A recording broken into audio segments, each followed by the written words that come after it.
आगे बढ़ेंगे। अमेरिकी सदर डोनाल्ड ट्रंप की अमेरिकी मीडिया के साथ हमलों से मुताल्लिक गुफ्तगू। ईरान न्यूक्लियर बॉम्ब नहीं बना सकता, अमेरिकी सदर की जानिब से कहा गया है। डोनाल्ड ट्रंप ईरान दोबारा मुज़ाकरात की मेज़ पर आ जाए। डोनाल्ड ट्रंप ने यह कहा है, उम्मीद है कि ईरान अपने जौहरी प्रोग्राम को रोकने के लिए अमेरिका के साथ मुज़ाकरात जारी रखे। मैं इसराइल के मंसूबों से पहले ही आगाह था, इस बात का यकीन दिलाते हैं कि अमेरिका हमले में मुलव्वस नहीं था। अमेरिकी फ़ौज ने ऑपरेशन में कोई किरदार अदा नहीं किया। ईरान ने जवाबी कार्रवाई की तो अमेरिका इसराइल का दिफा करेगा। अमेरिकी सदर डोनाल्ड ट्रंप की जानिब से वाज़ेह तौर पर यह कह दिया गया है। इससे पहले हमने देखा कि इसराइल की जानिब से ये मौक़िफ़ सामने आया कि इस हमले से पहले उन्होंने इत्तेहादी ममालिक हैं उनको जो है उनको बताया था, ख़ास करके अमेरिका को बताया था। फिर फौरी तौर पर मार्को रूबियो ने कहा कि हमें इसराइल की जानिब से इस हमले से मुताल्लिक एतमाद में नहीं लिया गया, ये इसराइल का जो फ़ैसला था वो यकतरफ़ा था।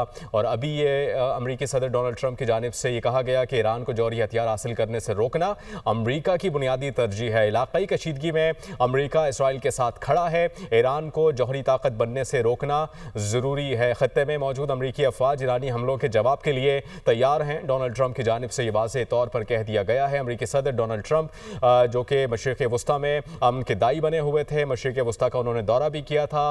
वो UAE भी गए, वो सऊदी अरब भी गए, वो कतर भी गए, लेकिन इसराइल नहीं गए, जो कि एक सवालिया निशान था। अब उन्होंने कहा है कि अगर इसराइल की सालमियत को ख़तरा लाहक हुआ तो अमेरिका साथ खड़ा रहेगा।